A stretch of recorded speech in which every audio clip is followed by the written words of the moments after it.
Chapter 3 में exercise 3.4 है about second derivative test. ये हम करेंगे।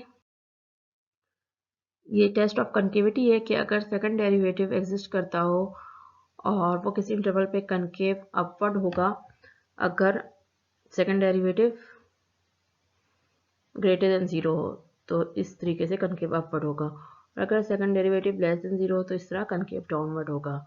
पॉइंट ऑफ इन्फ्लेक्शन क्या होता है? पॉइंट ऑफ इन्फ्लेक्शन हमारे पास होता है जहाँ पे फंक्शन की कनकेविटी चेंज होती है और उस पॉइंट पे फंक्शन को कॉन्टिन्यूस होना चाहिए। पॉइंट ऑफ इन्फ्लेक्शन कहाँ होता है? पॉइंट ऑफ इन्फ्लेक्शन फाइंड करने के लिए हम क्या करते हैं, सेकंड डेरिवेटिव को इक्वल टू 0 लेते हैं, क्योंकि कनकेविटी चेंज हो रही है पॉजिटिव से नेगेटिव या नेगेटिव से पॉजिटिव। तो ये पॉइंट ऑफ इन्फ्लेक्शन कहाँ होगा? जहाँ सेकंड डेरिवेटिव 0 होगा या second derivative does not exist होगा, वो हमारे पास पॉइंट ऑफ इन्फ्लेक्शन होगा।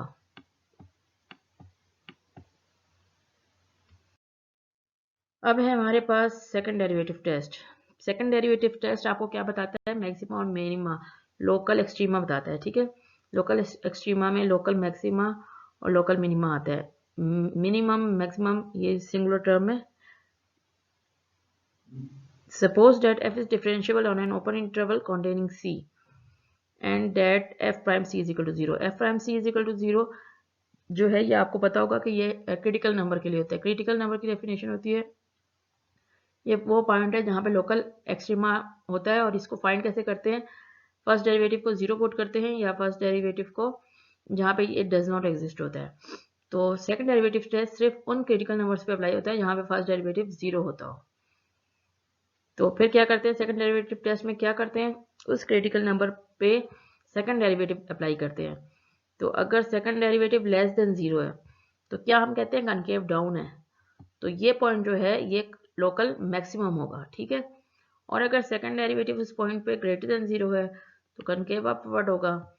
तो उस केस में ये जो है लोकल मिनिमम होगा। ठीक है, तो इस तरीके से आपने सेकंड डेरिवेटिव टेस्ट याद रखना है। अब हम क्वेश्चन नंबर 15 करते हैं, साइज 3.4 का।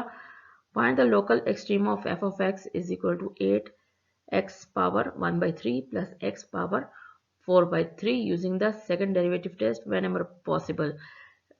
यहाँ पे whenever possible से क्या मुराद है कि जहाँ पे क्रिटिकल नंबर 0, जहाँ पे critical number f prime c is equal to 0 से फाइंड करें। ठीक है, जहाँ पे क्रिटिकल नंबर जो है f prime c does not exist से फाइंड करेंगे, उधर हमने फर्स्ट डेरिवेटिव टेस्ट ही लगाना है। ठीक है, क्योंकि वहाँ पे सेकंड डेरिवेटिव टेस्ट एप्लीकेबल नहीं होता।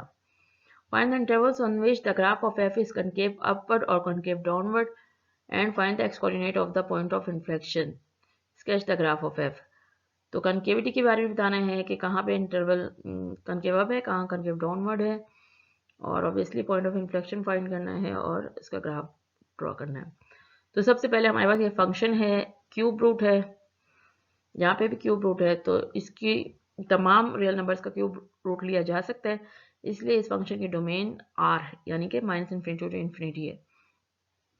सबसे पहले हम फर्स्ट डेरिवेटिव लेंगे ताकि हम क्रिटिकल नंबर्स निकाल सकें। तो हमने फर्स्ट डेरिवेटिव ले लिया, 1/3 आ गया, एक कोफिशिएंट है, फिर 1/3 नीचे आ गया और x की पावर में से -1 हो गया। इसी तरीके से दूसरे पे भी पावर रूल फॉर डेरिवेटिव लगा दिया और इसको सिंप्लीफाई कर दिया, एलसीएम ले लिया, तो ये हमारे पास फर्स्ट डेरिवेटिव आ गया। अब हमारे पास ये एक रैशनल फंक्शन है, तो हमने क्रिटिकल नंबर देखने के कहाँ पे डेरिवेटिव 0 हो रहा है। तो हम इसको इक्वल टू 0 पुट करेंगे। 8 + 4x को 0 के इक्वल पुट किया तो x मेरे पास -2 आ रहा है, और डिनोमिनेटर में आप देख रहे हैं x है, तो अगर ये x 0 हो जाए तो f प्राइम x डिफाइंड नहीं होगा। ठीक है, तो x इज इक्वल टू 0 पे क्या है, first derivative does not exist कर रहा है, एग्जिस्ट नहीं हो रहा। ठीक है, और ये जो क्रिटिकल नंबर हमने फाइंड किया, यहाँ पे हमने f prime x is equal to 0 लेकर सॉल्व करना है। तो इससे मेरे पास आ गया x इज इक्वल टू -2। तो ये जो x इज इक्वल टू -2 है, इस पे हम सेकंड डेरिवेटिव टेस्ट लगाएंगे, जबकि इस पॉइंट पे हम फर्स्ट डेरिवेटिव टेस्ट लगाएंगे, इसलिए कि जहाँ पे f prime does not exist होता है वहाँ पे सेकंड डेरिवेटिव टेस्ट अप्लाई नहीं होता। तो हमारे पास सेकंड डेरिवेटिव लगाने से पहले मुझे सेकंड डेरिवेटिव फाइंड करना है। फंक्शन आपने अभी पीछे देखा था, क्वेश्चन की फॉर्म में था, तो हम क्वेश्चन रूल लगाएंगे। डिनोमिनेटर का स्क्वायर ले लिया, डिनोमिनेटर को वैसे लिखा, न्यूमिनेटर का डेरिवेटिव लेना है, माइनस न्यूमिनेटर को ऐसे लिखा और डिनोमिनेटर का डेरिवेटिव लेना है। ठीक है, ये आप देख सकते हैं 8 + 4x का 8 कोफिशिएंट है, कांस्टेंट है, इसका डेरिवेटिव 0 हो जाएगा। और 4x का डेरिवेटिव 4 कोफिशिएंट है, x का डेरिवेटिव 1 हो गया। ठीक है, इसी तरीके से यहाँ पे भी पावर रूल फॉर डेरिवेटिव लगेगा, 2/3 नीचे आ जाएगा और पावर में से -1 हो जाएगा। इसको सिंप्लीफाई कर लें। सिंप्लीफाई कैसे किया, इसको 4 को 3 से मल्टीप्लाई कर दिया, यहाँ पे 3 को 3 से कैंसिल कर दिया और 2 को आप मल्टीप्लाई कर सकते हैं या फिर वैसे रहने दें। यहाँ पे 2/3 -1 किया, -1/3 आ गया।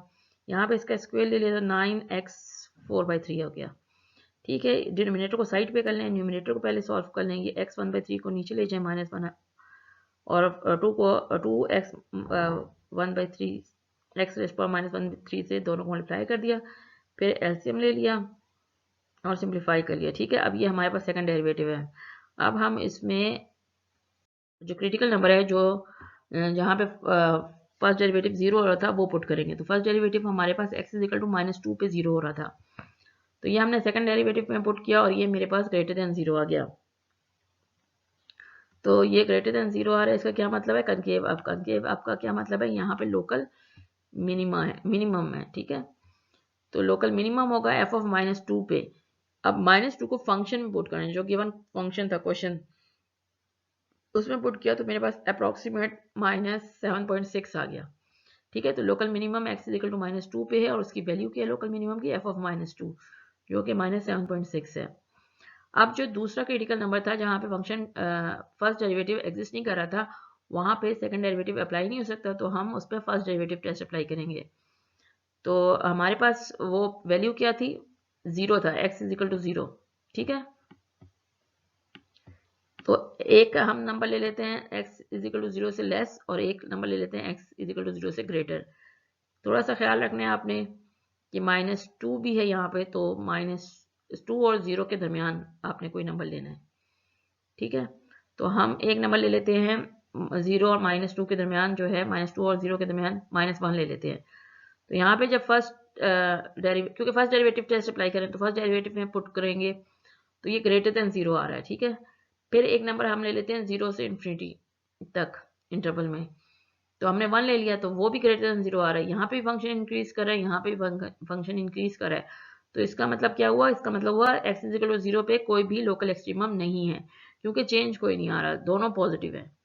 ठीक है, तो अगर लोकल एक्सट्रीमम नहीं है तो क्या होगा, तो इसका मतलब है अगर ये डज नॉट एग्जिस्ट है तो इसका मतलब क्या होगा, इसका मतलब होगा यहाँ पे वर्टिकल टेंजेंट लाइन होगी।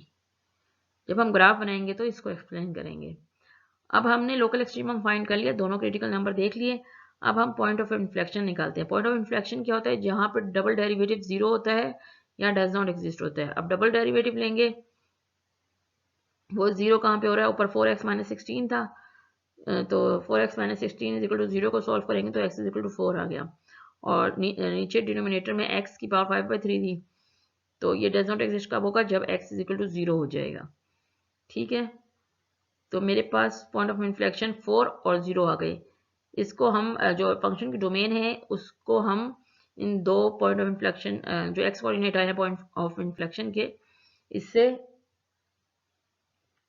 क्या करेंगे, इससे हम इसको सेपरेट कर लेंगे, इंटरवल्स में सब डिवाइड कर लेंगे।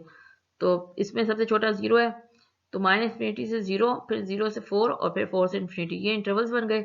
आप एक टेस्ट वैल्यू k ले लेते हैं इस इंटरवल्स में से, जैसे -∞ से 0 है तो यहाँ पे -1 ले लिया, 0 से 4 में 1 ले लिया और 4 से इन्फिनिटी में 5 ले लिया। अब इसमें कनकेविटी चेक करनी है, तो सेकंड डेरिवेटिव इस वैल्यू पे पुट करेंगे। तो यहाँ पे मैं f" -1 चेक करूंगी, तो उसकी वैल्यू >0 आ रही है। इसी तरीके से यहाँ पे <0 आ रही है और यहाँ पे 5 पुट किया तो >0 आ रही है। तो साइन ऑफ f"x क्या होगा, तो इस पूरे इंटरवल में एक वैल्यू पे अगर >0 आए तो पूरे इंटरवल में ये साइन पॉजिटिव होगा, <0 के लिए नेगेटिव और >0 के लिए पॉजिटिव। तो कनकेविटी के बारे में हम क्या बता सकते हैं, पॉजिटिव है तो अपवर्ड, कनकेव अपवर्ड, और नेगेटिव है तो कनकेव डाउनवर्ड, और फिर यहाँ पे भी कनकेव अपवर्ड हो गया। अब हमने ग्राफ बनाना है, क्रिटिकल नंबर्स जो आपके आए हैं वो पुट करें, पॉइंट ऑफ इन्फ्लेक्शन जो है वो पुट करें, और कंकेविटी को देखते हुए हमने ग्राफ बनाना है। अब हमने ग्राफ बनाना है। ग्राफ में हम सबसे पहले लोकल मिनिमम ड्रॉ करते हैं। ये हर लाइन जो लगी है ये 2 यूनिट्स की है, तो ये -2 और -7.6 पे हमने लोकल मिनिमम पॉइंट ड्रॉ किया। अब चूंकि ये यहाँ पे फर्स्ट डेरिवेटिव 0 था, इसलिए हम स्मूथ कर्व बनाएंगे, यहाँ पे राउंड बनाएंगे, ठीक है। और अगर first derivative does not exist होता तो हम यहाँ पे कॉर्नर बनाते हैं। अब 0 पे जो था वर्टिकल टेंजेंट था, डज नॉट एग्जिस्ट हो रहा था फर्स्ट डेरिवेटिव और सेकंड डेरिवेटिव, तो वहाँ पे वर्टिकल टेंजेंट बनाया। अब इसके एक्स इंटरसेप्ट भी निकालने हैं। एक्स इंटरसेप्ट के लिए आप क्या करेंगे, फंक्शन को इक्वल टू 0 पुट करेंगे, तो उससे आप ये ऊपर ले जा सकते हैं। अच्छा, फंक्शन क्या था, 0 से -इन्फिनिटी से 0 तक कनकेव अप था, तो ये कनकेव अप बना है। फिर 0 से लेकर 4 तक कनकेव डाउन था, तो ये कनकेव डाउन बना है। और फिर 4 से इन्फिनिटी तक कनकेव अप था, तो आगे फिर यूं करके कनकेव अप बना देंगे, ठीक है। इसको कनकेव अप कर देंगे। सही हो गया। तो ये आपने ग्राफ बना लिए। ग्राफ को किस किस पॉइंट को देख के बनाना है, लोकल एक्सट्रीमा को देख के, एक्स इंटरसेप्ट को, वाई इंटरसेप्ट को, और कनकेविटी को देख के आपने ग्राफ ड्रॉ करना है। अब मुझे यकीन है कि आपको इसकी समझ आ गई होगी। अगर कोई क्वेश्चन है 3.4 एक्सरसाइज का जो आपको नहीं समझ आ रहा, तो कमेंट्स में आप मुझे उस क्वेश्चन का नंबर लिख दें, तो मैं आपको उसकी भी वीडियो बना के भेज दूंगी। Thank you very much.